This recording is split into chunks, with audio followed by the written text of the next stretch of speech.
जिस वक्त वो उठता है तब श्री जगदम्बा जो है वो हमारे हृदय चक्र में रह करके अकेली सब दुष्टों से जो जो ऐसे साधकों को सताता है उन सब का खंडन करती, मार डालती है, उनको निपात कर देती, खत्म कर देती, उसको किसी से डर नहीं लगता।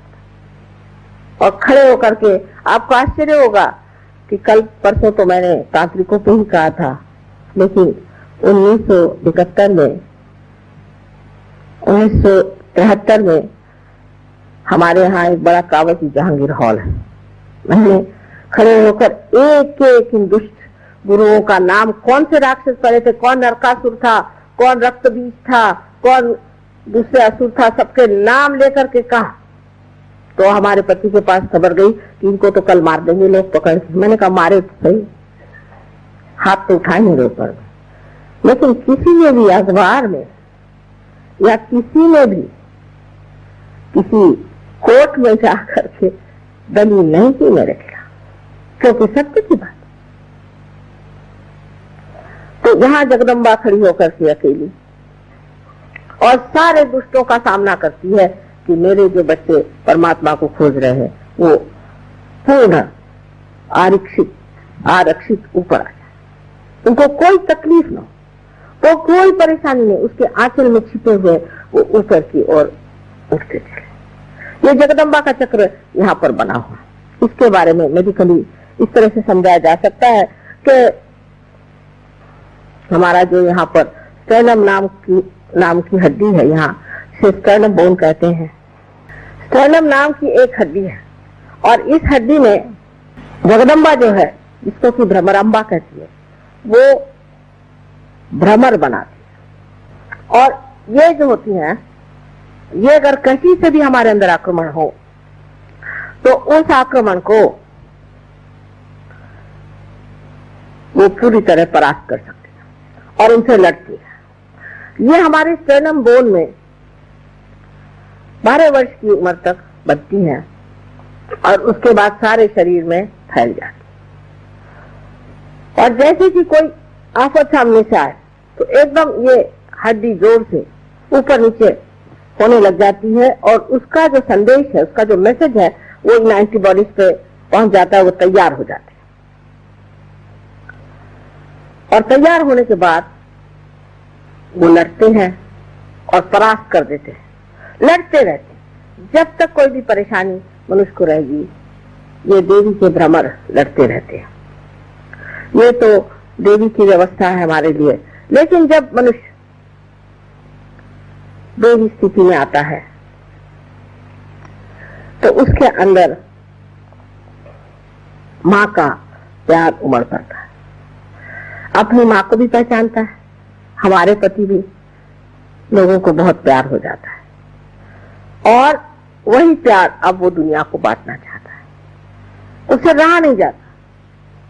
कोई आदमी परेशान है, दुखी है, हर इंसान जहां भी बैठा होगा, भाई तुम्हें क्या तकलीफ है, क्या है, उसके लिए दौड़ता है और मेहनत करता है। एक जिसे हम करुणा कहते हैं, कंपैशन कहते हैं, वो मिशनरियों जैसे लोगों को घर में ला करके मरते हुए लोगों को ईसाई धर्म नहीं सिखाता और फिर उसके बाद नोबेल प्राइज मिलता है ऐसे लोगों को,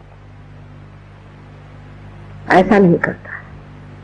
वो जो उसके अंदर कंपैशन है, जो करुणा है, उस करुणा की शक्ति से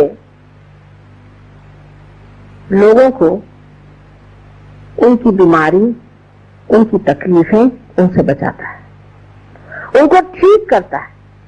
ये नहीं कि उनके ऊपर में लगा दिया तुम हिंदू, तुम मुसलमान, तुम क्रिश्चियन, ये कुछ नहीं। इसे क्या मतलब है? गधे के ऊपर कुछ भी लगा दीजिए तो गधा ही रह जाता है, लेकिन उसको वो महामानव बना देते हैं। बहुत से लोग हमारे पास तो बीमारी के लिए आते रहे और आज वो बड़े बड़े सहयोगी बने हुए बैठे हुए। उसकी करुणा इतनी शक्तिशाली होती है कि कहा जाता है देवी के लिए कटाक्ष कटाक्ष निरीक्षण। एक कटाक्ष भी ऐसे आदमी का किसी पर पड़ जाए तो वो एकदम स्वस्थ हो सकता है। स्व में जो स्थित है स्वस्थ है। हमारे यहाँ जितने भी शब्द हैं उनको आप देखें तो सब स्व पे ही आते हैं। स्वस्थ, जो आदमी स्व में स्थित हो जाता है और आप उसकी शक्ल से पहचान सकते हैं, अरे अभी तो आप बीमार थे और अभी आपको क्या होगा। इसमें कोई चमत्कार कुछ नहीं। जो बात आप जानते नहीं है वो आपके लिए जरूर चमत्कार पूर्ण लगेगा, वो दूसरी बात है, लेकिन ऐसा कोई चमत्कार नहीं है। आपके अंदर ये सब चीजें हैं। जब कुंडलिनी जागृत हो जाती है तो आपके अंदर अपने आप ही स्वस्थता आ जाए। अब बहुत सी औरतों को आपने सुना है कि ब्रेस्ट कैंसर की बीमारी हो जाती है। ये क्यों होती है? वजह यह है कि पतिगर किसी तरह से स्त्री को रक्षित भावना नहीं देता, सेंस ऑफ सिक्योरिटी नहीं देता है, या उसका पिता या किसी तरह से स्त्री हर समय इनसिक्योर, अरक्षित महसूस करे तो उसको ये बीमारी हो जाती है, क्योंकि उसका जो मातृत्व है वो ही हिल जाता है। मातृत्व का के ऊपर का विश्वास चल जाता है। जैसे कई ने कहा है, हाय अबला तेरी यही कहानी,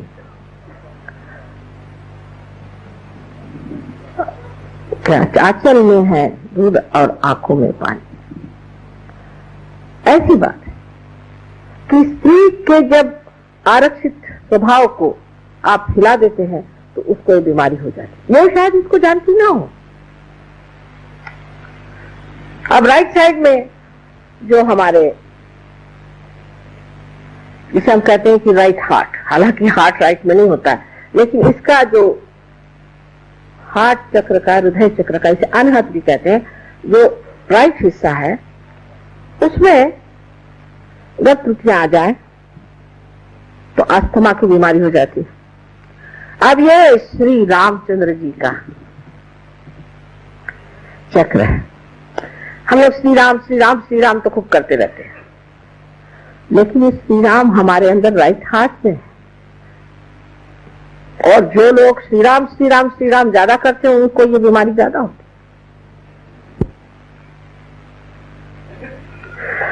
है। इसका और एक कारण है, श्री राम हमारे पिता है। हमारे अगर पिता का स्थान किसी तरह से खराब हो गया हो,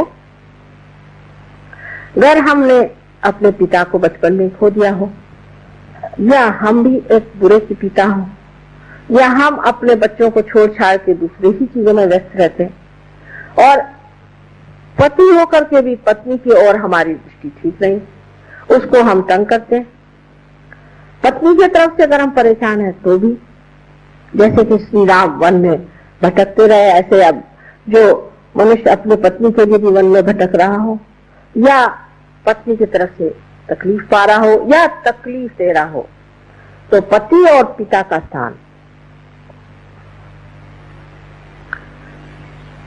श्री राम का जो चक्र है, जिसे हम राइट हार्ट कहते हैं, उसके कारण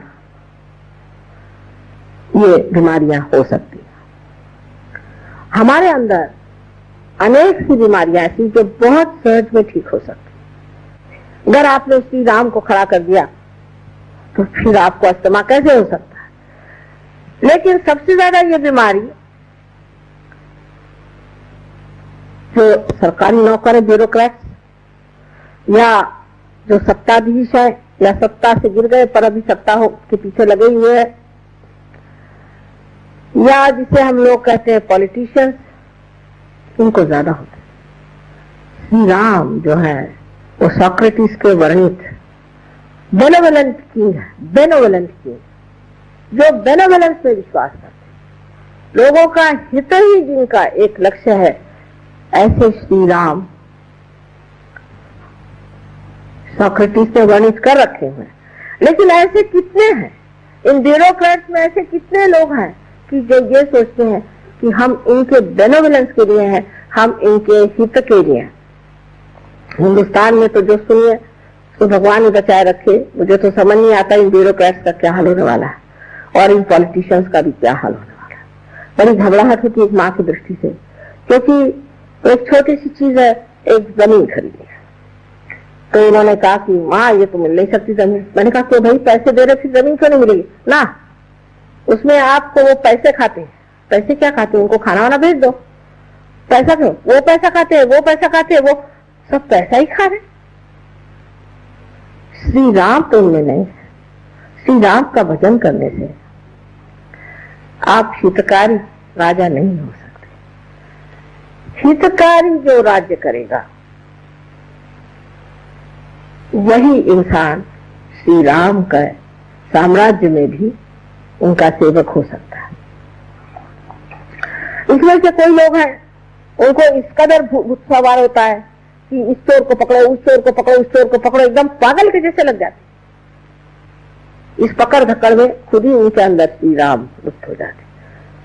श्री राम ने जो सबका उद्धार किया था, उनकी जो उद्धारक शक्ति है वो आपके अंदर जागृत हो जाती है। जैसे कि वाल्मीकि का उद्धार हुआ, अहिल्या का उद्धार हुआ, और वो प्रेम की शक्ति जहाँ की शबरी के देह इतने प्रेम से खाए, इतने चाव से खाए, वो सादगी जहाँ पैर के चप्पल उतार करके, जूते उतार करके और जमीन पर चल करके घूमते रहे। सारे महाराष्ट्र में हमारे उन्होंने अपने चरण के जो सुंदर चैतन्य थे वो छोड़े। वो श्री राम अगर हमारे अंदर जागृत हो जाएं तो ये बीमारियां हमारे अंदर आ नहीं सकती। अब लेफ्ट हाथ माँ का स्थान है।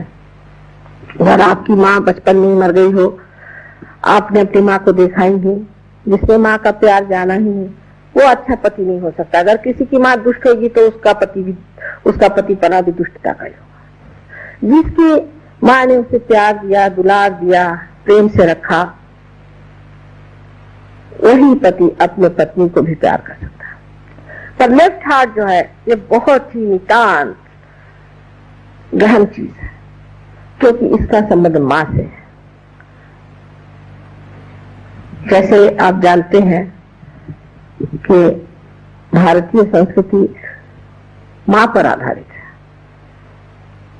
मातृत्व भाव से भरी हुई ये संस्कृति है। गणेश जी भी सिवाय अपने माँ के किसी को भी नहीं मानते थे, क्योंकि माँ से ही बाप को जाना जा सकता है। इसलिए माँ की धारणा अपने देश में विशेष मानी जाती है। लेकिन जब आपका हाथ पकड़ जाता है, लेफ्ट हाथ, तो सबसे पहले आप पर जो आघात आता है वो ये कि आप शुष्क स्वभाव के हो जाते, आप में शुष्कता आ जाती है। वो आर्द्रता नहीं जो देवी का सांद्र करुणा, जिसकी करुणा में आर्द्रता है, वो आर्द्रता आप में नहीं रह जाती। आप शुष्क इंसान हो जाते हैं, ऐसे कि अगर आपको जगाना भी हो तो एक लकड़ी से जगाए तो अच्छा, नहीं तो उठ के मारने को दौड़े, बात करने को जाए तो खाने को दौड़े। एक शुष्क व्यक्ति आप हो जाते। और इस शुष्कता को भरने के लिए आपको अपना माँ का स्मरण करना चाहिए कि जिसने आपको कितना प्यार दिया और कितने दुलार से आपको बड़ा किया। एक साहब थे, इनका था धर्मदास, और वो बहुत गलत काम करते थे। शास्त्री जी की मुझे बात याद है, वो जब आए तो उनसे कहने लगे कि धर्मदास जी, आपके माँ ने क्या सोच के आपका नाम धर्मदास रखा होगा? हम लोगों के नाम ऐसे हैं, करुणा सागर, और हाथ में लठ लिए करुणा सागर जी खड़े हुए जो है उसको तड़ाता मार रहे हैं। तो इस तरह के विपर्यास जो जीवन में हम देखते हैं, इसका कारण यह है कि मातृत्व के प्रति आदर नहीं। खास करके मुसलमानों ने जो हमारे ऊपर अपकार किया है वो ये है। मैं तो मानती हूँ कि उनकी भी बहुत बड़ी तपस्या थी जिन्होंने इस धर्म को बनाया और पनपाया, लेकिन उनके जो अनुचर थे उन्होंने, जैसे हम लोगों ने भी बहुत गलतियां की, उन्होंने एक बड़ी भारी गलती की कि स्त्री का मान नहीं, स्त्री का मान नहीं है, माँ का मान नहीं है। माँ कोई चीज ही नहीं होती। हाँ, अगर माँ दुष्ट हो, खराब हो, उसके अंदर गंदगी हो, वो बुरी चीजें करती तो ठीक है। उस माँ को भी, जैसे भरत ने अपनी माँ को सुनाया था और उसको दूर रखा था, उसको छोड़ करके और राम की पादुकाएं लेकर के दिन राम राज्य किया था, वो बात दूसरी। पर इस देश की माँ ऐसी नहीं, और इस देश में कुछ एकाध ऐसी हो भी जाए तो भी बाकी सब लोगों को देखते हुए समझ लेना चाहिए कि जिसने माँ के चक्र को दुखाया हो या जिससे माँ से वंचित रहा हो, जिसे प्यार नहीं मिला, और इससे बहुत ही नजदीक हृदय का ही ऑर्गन है, हृदय ही है। अब हृदय की पकड़ जब आदमी मनुष्य को क्यों होती है? क्योंकि जब वो अतिकर्मी हो जाता है, अतिकर्म में जब बाह्य बाह्य की तरफ जाते जाता अपनी आत्मा को भूल जाता है, या किसी गलत इंसान के सामने इस सर को झुकाता है। इसीलिए आप देखिए कि कहा गया है कि किसी के सामने इस सर को झुकाना नहीं चाहिए। मैं आपसे भी यही कहती हूँ, मेरे सामने आप सर मत झुकाइए, मेरे पैरों को आप मत छुइए, अभी कोई छूने की जरूरत नहीं। क्योंकि ये जो मस्तिष्क है, ये जिसके सामने झुक गया गलत लोगों के सामने, तो हाथ में पकड़ आ जाएगी लेफ्ट साइड से, और राइट साइड की पकड़ उसमें आती है जो अतिकर्मी होता है, जिसका चित्त बाहर की ओर होता है और आत्मा की ओर चित्त नहीं होता। आत्मा की ओर चित्त करने के लिए आपको कुंडलिनी का ही जागरण करना पड़ेगा। जब तक कुंडलिनी का जागरण नहीं होगा, आत्मा एक हवाई चीज हो जाती है। लोग समझ नहीं पाते ये आत्मा, आत्मा क्या चीज है। ये परमात्मा का हमारे अंदर प्रतिबिंब है, और जब हमारा चित्त बाहर की ओर दौड़ता है तब हम अपनी आत्मा की ओर दृष्टि नहीं दे पाते। जब हम अपनी आत्मा की ओर दृष्टि नहीं दे पाते तो आत्मा रुष्ट हो जाता है, और जब वो रुष्ट हो जाता है तो हृदय का स्पंदन भी गड़बड़ होकर के कभी कभी तकलीफ हो जाती है, या हम गलत तरीके से आत्मा की ओर दृष्टि देते हैं। किसी गलत अनधिकार किसी आदमी के पास जाते हैं जो अनधिकार चेष्टा करता है, ऐसे आदमी के पास जाकर के हम दीक्षाएं लेते हैं, उनके पांव पर गिरते हैं, तब ये आत्मा रुष्ट हो जाता है। ये क्यों नहीं देखता किसके पैर छू रहा है? तुम मानव है, तुम्हारे अंदर मेरा वास है। जब तक तू ऐसे लोगों के पैर छूता रहेगा, मैं तुझसे रुष्ट रहूंगा। इसलिए आत्म साक्षात्कार के बाद ही ये सब व्याधियां छूट सकती हैं, नहीं तो नहीं छूट सकती। एक माँ के हमारे पास आए थे, वो कहीं रोटरी क्लब के प्रोग्राम में मिल गए, उन्हें पूछे लग गए, माँ हमारे हार्ट की हमें तकलीफ है, अंजाना की, और हम जा रहे हैं ह्यूस्टन, तो बहुत रुपया पैसा खर्च होगा, अगर आप मेहरबानी करें। हमने कहा आ जाइए। पुणे में हमारे पास आए, पुणे में आ करके और उन्होंने हमसे कहा कि आप हमारा कुछ इलाज करिए। हमने कहा अच्छा। उनकी जो हमने कुंडलिनी जागृत कर दी तो एकदम से उनको थोड़ा सा दर्द हुआ, तो उसे तब फिर से हार्ट अटैक आ गया, और मैं उठ के चल दी, मुझे दूसरी जगह जाना, जैसे कहते ना रमते राम वैसी। जब मैं बाहर जाने लग गई तो एकदम बड़े दुख में भरे मुझे देखने लगे कि माँ ऐसे कैसे छोड़ के आ रही। मैं वापस आया, मैंने कहा भाई तुम ठीक हो गए, जाके डॉक्टर दिखाओ। ठीक हो गया, मैंने कहा जाओ दिखाओ। जब डॉक्टर के पास गए तो डॉक्टर कहता भाई ये तुम्हारी एक्सरे थे क्या, और अच्छे घूम रहे हैं आजकल। ऐसे बहुत से लोग ठीक हो गए, लेकिन मैंने उसमें कुछ नहीं किया, सिर्फ आपका चित्त जो है आत्मा की ओर आकर्षित हो। पर इन महाशय को तो दूसरी बीमारियां थी, वो सब गलत सरद लोगों के पीछे दौड़ते थे, और उन्होंने मंत्र भी गलत लिए थे। जब मंत्र आप गलत करें तो लेफ्ट विशुद्धि और हार्ट इसकी जब पकड़ हो जाती तो अंजाना की बीमारी हो जाती। लेकिन अगर आपका हृदय ऐसी चीजों की ओर नहीं खींचता है, परमात्मा की कृपा से कहिए, पूर्व जन्म के सुकृत से, किसी भी तरह से ऐसी जगह आपका दिल नहीं जाता है, ये तो पाखंडी है, ये तो झूठा है, ये तो ढोंगी है, इसके पास नहीं जाने का मुझे, तब हृदय सच्चे रहता है। दास कबीर जतन से ओढ़ी, जैसी की तैसी रख दीनी चदरिया। जब ऐसे घटित होता है तब हार्ट अटैक आने की कौन सी बात है? आत्मा संतुष्ट है आपसे, आप धर्म में बैठे हैं, जब मौका आएगा कुंडलिनी जागृत होगी और आप पटाख से पालेंगे